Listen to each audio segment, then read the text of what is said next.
Hi friends, అందరూ బాగున్నారా? ఈరోజు నేను చేయబోయే వంట, దానికి ఇంగ్రీడియంట్స్ ఏమేమి ఉన్నాయో చూడండి. కావాల్సింది చిరికూర, టమాటా, పచ్చిమిరపకాయలు, మామిడికాయ ముక్కలు, ఉల్లిపాయలు, పెసరపప్పు, వేపిన పెసరపప్పు వేపిన తర్వాత మనం బాగా శుభ్రం కడిగి పెట్టుకోవాలి.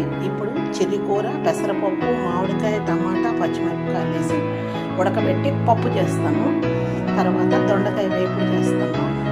ఇప్పుడు చూపించిన ఇంగ్రీడియంట్స్ అన్నీను నేను కుక్కర్లో పెట్టేసుకున్నాను. పెసరపప్పు, చిరికూర, టమాటాలు, మామిడికాయ ముక్కలు, పచ్చిమిరపకాయలు, ఒక్క ఎండుమిరపకాయ, పసుపు, కొంచెం ఇంగువ వేసాను. ఉప్పు మాత్రం తర్వాత ఉడికిన తర్వాత వేస్తాను. దీంట్లోనే దొండకాయలు కూడా ఒకేసారి ఈజీ పద్ధతిలో అయిపోతుంది. ఒకేసారి దొండకాయలు కూడా పెట్టేసి కుక్కర్లో కూడా పెట్టేస్తాను. దొండకాయలు, ఆకుకూర, పప్పు అన్నీ ఉడుకుతున్నాయి.